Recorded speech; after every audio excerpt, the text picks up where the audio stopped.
Good morning, everyone. And I am Chao YUAN. I'm from Shanghai Skin Disease Hospital. Today, I'm very proud of speaking here. Very beautiful opera, and perhaps maybe I can begin with Chinese songs. That's a joke. Okay, so today I will just share our clinical study of the skin microbiome in Shanghainese women. And this is the first time I joined this interesting congress. And yesterday's speaker's topic are very, very amazing and very interesting. I listened to every topic, and the ask a question is very friendly and very, very good chance for me to join this kind of the meeting. So thanks. It's a real good organized and very good speakers. So today I will share our findings of the skin microbiome in Shanghainese. The title of my presentation is Diversity of Skin Microbiome and its Association with Skin Physical Parameters in Healthy Women Living in Shanghai, China. Now the microbiome is very, very hot in these years, but in China, we still just standing at the starting line. In my experience, I have completed 3 different skin microbiome studies in the past 5 years. The first is the dandruff and the skin microbiome with the support of core complex in Japan. And we find that the dandruff is associated with the conjoined interaction between host and microorganism. And the second study is for the skin biophysical parameters and the skin microbiome, which is the main topic of today.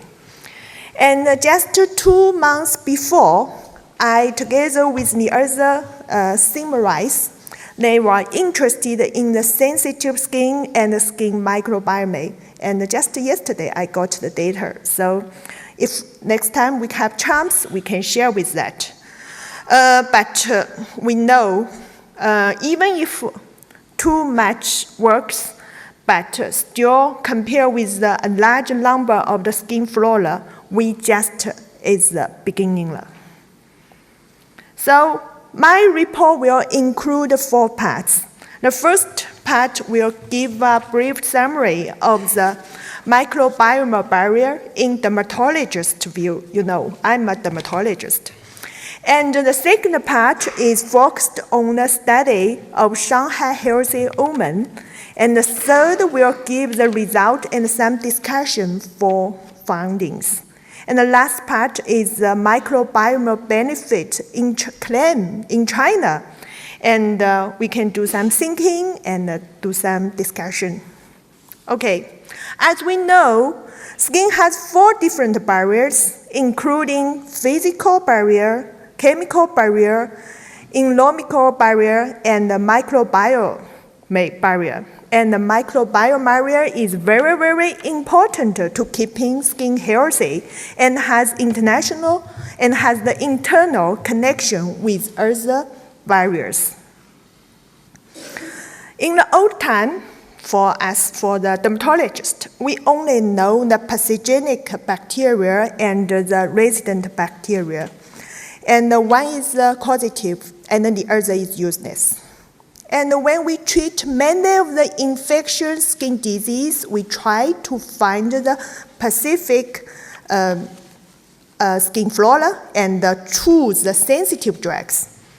But increasing study told us that the microorganisms have many beneficial effects on the skin, especially to some common, very, very stubborn skin disease, for example, AD and the psoriasis and so on. So Many of these skin diseases are attributed to the changes of the skin microbiome. So we should know more about microorganisms because now we feel it is very, very close related to our skin health. So since Human Microbiome Project was launched in USA in 2007, skin microbiome has become a hot topic of research during the recent 10 years. And we know there are still several ongoing international projects. So until last year, our Chinese Associate Society, they launched the microbiome research, which focused on the intestinal microecology. So for the skin, perhaps, we still need time. And in the body, we know there are many skin floras, and they are 10 times more than human cells. And compared with the weight, it likes our brain, the same weight. So it is very important. We cannot ignore. And you know that they always affect these systems, for example, the oral and nose, and the intestinal, and the skin, and the vagina. So now, this tells us we should do some more study. And these are three concepts often used in the areas. The first is microbiota. It is the microorganism in the environment, which now we can use the 16 sRNA to test it. And the second is metagenomics. It is the genome of the total microbiota found in nature. And the third is the microbiome. It's the gene and the genomes of the microbiota as well as the products of the microbiota and the host environment. So as we know, skin physiological condition may affect the microflora living in the skin surface and affect the skin microenvironment. And the host immune system acts to manage the micro-host relationship. Sometimes it's benefit, and sometimes it's detrimental. So there is an important link between human physical and the skin microbiota in many specialist skin diseases. So in our vision, for the skin microecology, it is not a separate definition. It is like the big beast you can see, he has a different part of that. So I think the microecology, he has like the halo bite. We not just care more about the microbiome, we should also care more about the host and the environment. And this is the famous Alex. I know later will be a very good speaker to talk about the Alex. So here I will just say many hypotheses regarding the microbiome changes the relationship of these systems. So in the future, we all think the skin microbiome is one of the key points for skin health, and many studies told us that the skin surface, they will have the diversity of the microspecies will contribute to the skin is healthy or have some skin disease. So you know more and more data showed that the skin flora directly benefit the host and really exhibit the pathogenicity. So here we will do the report for the study of Shanghai for the healthy woman. And this paper now has been published in the scientific report last year. And here I should thank for the Johnson & Johnson CC team, and also say many thanks for my PhD teacher, Professor Philip Habert, but pity he not come here. We tested many 100 Shanghai healthy women at different age and different sites by many different skin non-invasive testing instruments. There are two key points of our study. The first is to find the topography diversity of the skin microbiome and associate biophysical parameter.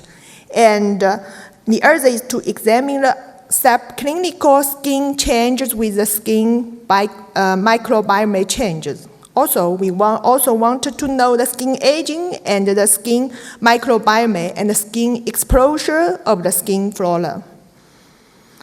So even in the same body, we know different sites will have different sites will have the different microbiota competence. For example, we could find when the more oil part of the hair glabella, or we always use that, compared with the dry part, they will have a different skin flora. But for us, we read many, but many data are unavailable for Chinese guys. So here are some previous studies in Chinese population, and I marked the red one. It's very important for our study. It is the same team of Johnson & Johnson together with the Fudan University, and they do some pre-experiment of the Shanghai woman in the urban and rural. Here is their pictures. You can see the left is a clustering heat map of the top list 20. And through the top list 20, we choose the six special skin microorganisms in our study. And the left, you can see it's using the principal coordinate analysis. It's based on the weight. You can see here is the 7 parts, and through that we choose the 6 parts in our study. So here is the study design. We can see we do the clinical study about the cutaneous microbiome distribution and the skin biophysical parameters in Shanghai women. And it's 100 healthy women. And we divided them into 4 different age groups. And before that, we asked them not to receive any antibiotics 3 months. And they do not wash their sample area before the 12th hour. And for the hands, it's for 4 hours. And 3 times, we check the samples in 1 week. Because when we do that, we use the swab testing. And only once, perhaps not enough skin flora could be collected. And we also check some biomarkers, use the tape stripping. So 6 different parts were tested. Just to follow the pre-study, we choose the hand back and articular fossa and glabella back and interdigital web space and valve form arm, these 6 parts. And we also 6 different non-invasive instruments, TEWA, growth meter, pH, SIBR, and colorimeter, and VC scan. So it is really a big job.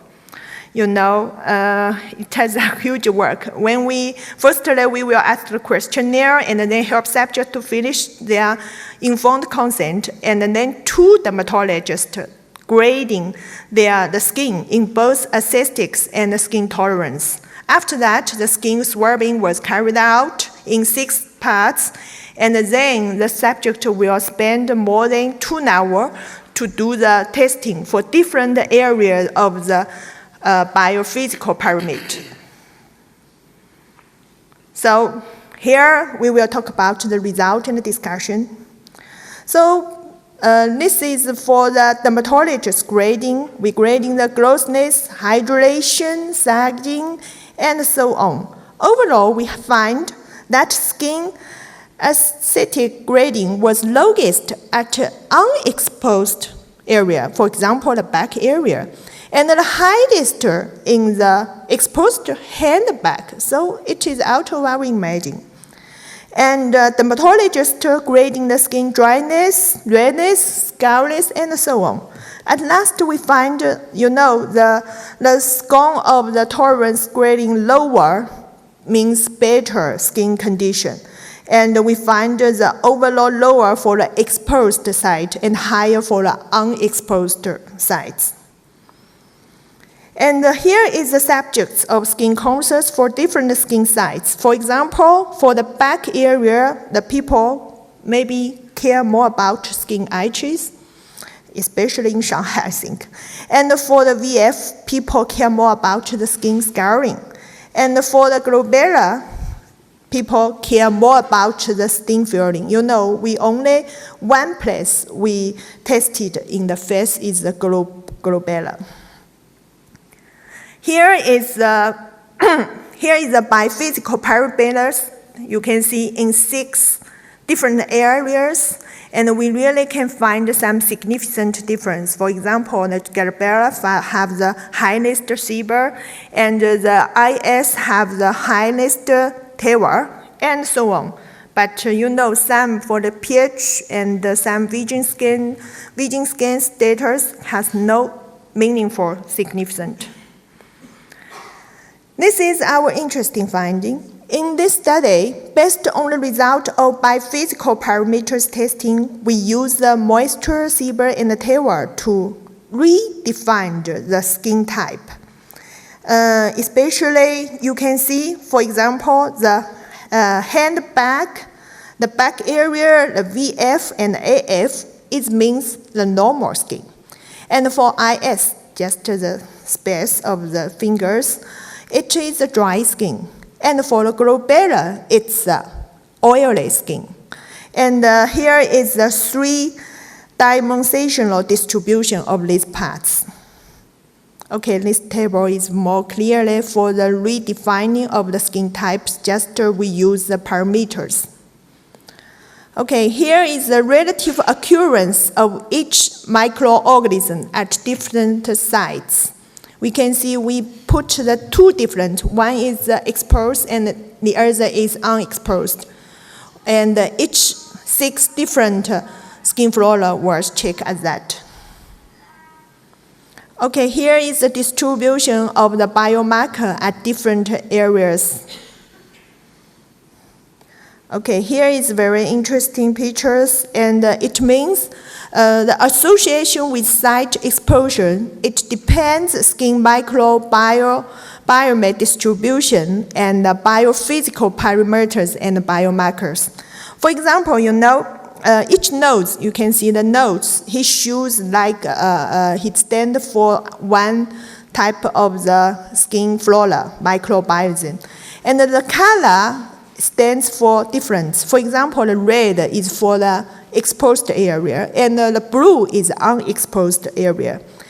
And the size of the node just corresponding to the square root of the weight of the skin flora. And the color of the edge, you can see it's for the green is positive, for the purple is negative. So for example, you can see the sebum, just the lipid of the skin surface. He has a positive relationship between the P. acne, but he has the negative position of the human nitrate. So, and so on. We really find some interesting links. And here is the other relationship. The color of the lots correspond to the unexposed side. It's like the blue. And exposed side is the red. And the normal side is like the red-blue. And oil skin is red. So physical dependent with other physical parameters. It's in every different skin type is different. So here is a micro co-occurrence based on the skin type. Just means it indicates the difference of the co-occurrence percentage between 2 given microorganisms. And here is based on the skin exposure. We can show for the exposure and unexposure, it's really different. So too much data.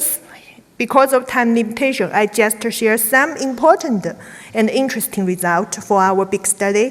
The highest detection rate was observed from the Shanghai in the AF region. And as epidermis occur on the oil and the dry clusters, followed by Shanghai and P. acne, whereas Shanghai occurs was higher in the normal cluster. And a significant higher distribution of HBD3 and ALL37 was observed in the global region. So we are surely to find in Chinese, especially in Shanghai women, there is really have an association between the specific skin microbiome, NP biomarker, physical environment, and the skin type in female. So skin exposure, biophysical and barrier profile and biomarker are associated with the bacterial distribution. And the physical, chemical, and microbarrier are very, very important for designing the skincare product in the future. So here we will move the 4 parts. The microbiome benefits claim in China. More and more products now in our China marketing, they want to change the skin microbiome and make young ladies make young ladies' face looks more healthy. So we will choose some. And in dermatology, it has been confirmed that skin microbiome plays a very critical role in pathogens of the acne. You can see psoriasis, rosacea, melasma, and so on. And we also could see many related microbiome products in the Chinese marketing. I think here is bon marché. For example, the Esnendo, SK2, La Roche-Posay, and HR. They all have the different claims. For example, they say they could enhance the stratum, and they can anti-aging and anti-sensitive and form the defense barrier. But for me, for the dermatologist and for some cosmetics, we are not very, very confident. So, as the skin microbiome is just a new trend and a new concept in the cosmetics, we still need more time to do more things which could make us more confident to say these claims. So, for example, it's really a concept, it's a strategy or trend or hotspots, and how to evaluate the claims for this type of the products. It's needed to think and practice. And how to make the consumer to really have this perception, and how to make the dermatologist to believe it really have the efficiency, and how to find the good benefit from these products. So I think we still have a long way in searching for a satisfied solution for skin microbiome barrier rebuilding. Okay, that's all. Thanks. And I hope I can make myself understood. And thanks for my hospital team to do a big, huge work. And thanks for Celine and Sophie together today can join this meeting. And thanks for Professor Hubbard to support. And thanks everyone your attention. And the discussion will be welcome. Thank you. Some question for the audience? I have some, but so. I start? I was curious about knowing whether you have investigated the role of pollution in the change of the microbiome, and could you think that it could change something or fight against pollution? Pollution? Pollution. Yeah. Pollution. Pollutions. Yeah. Pollutions in the for the testing. I'm sorry. To know whether the change in microbiome, have you investigated the role of this change regarding to pollution. Yes, it's really a very interesting topic for the pollution and the skin barrier and for the skin microbiome changes. We also do some skin pollution testing, but when we testing the skin pollution yesterday afternoon, I remember our PhD talk about model, but in our China we now use a lot of the public data to grading the pollution severity, especially in big city. For example, in Shanghai and Peking is most severe, and we still trying to find if the pollution is more severe and the skin barrier change, and it's only focused on the skin microbiome. I'm not sure. So it's very interesting topic. And we also did some clinical trial for the skin polluting. For example, we use a special skin cleanser to help the skin more healthy, especially in rebalance the skin microbiome. Only do that. So it's a very interesting topic. Thanks, that. Thank you. So I have a couple of questions. So first of all, so why did you decide to have a look on Malassezia furfur? Because too many people publish that, so it's not the main fungi strain on the skin. Because did you have a look on globosa and restricta in parallel, or only furfur? Why furfur? Because it's original strains that people can follow because it's easy to cultivate, more easy than the other one. But so there is a specific reason that explains that you select and you decide to follow this kind of strain on China's skin. I'm sorry, I just to repeat your question. Why Malassezia furfur and not Malassezia globosa or Malassezia restricta? Which are the main species of fungi prevalent on the skin? Yes, we also did some, you said the skin disease, especially in rosacea. In rosacea in China now is more and more, not just like the before time. And we tested, because in my PhD degree, I did the rosacea in China and in Besançon. I compare the difference of the skin microbiome difference. And especially in dermatitis, it's very interesting.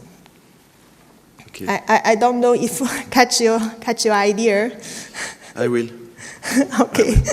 So just because we published, for example, that globosa is really, and restricta is really a major species on the skin, and so we have a look on Chinese people, Japanese people, European people, American people, and in all cases prevalent on healthy skin, not in pathologic condition. But so the main strain prevalent in terms of fungi is restricta and globosa.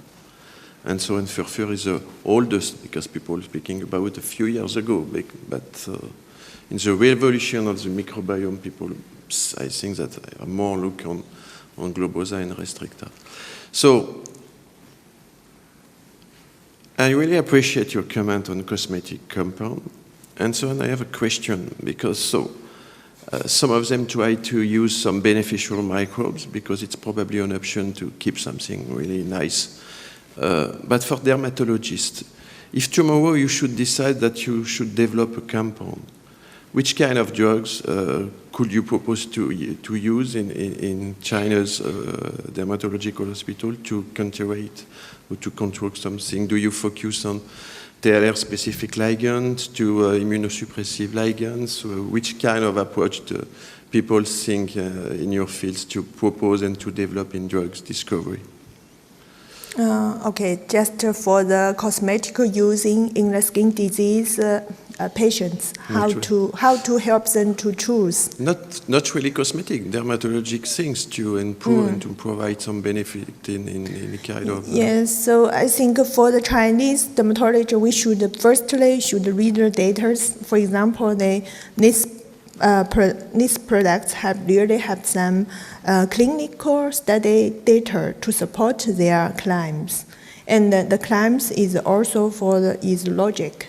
It's not out of the imagine, and also the data for the target population. For example, it's the acne. Acne now is a big problem for big cities, and we should know more about how the cosmetic products to help the people to recover their skin barrier. For example, if they can really change the skin microbiome in these days, and also if we together use some medicine.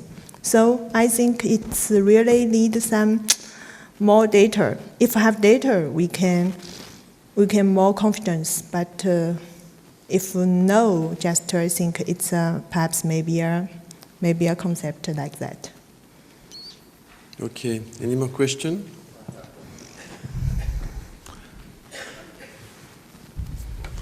This is just a general question. You use the term of barrier for microbiome. For most of the dermatologists, barrier is something that separates two worlds, inside and outside. Wouldn't it be this likely more microbiome environment of the skin, and not really a barrier? Why do you use the term barrier? Barrier. Barrier. That's what you said. What do you mean by barrier function? So I agree with. I'm sorry, I didn't catch the topic. Please. Well, you use the term barrier. Barrier. Oh, barrier. Barrier. I'm sorry. For microbiome, skin microbiome.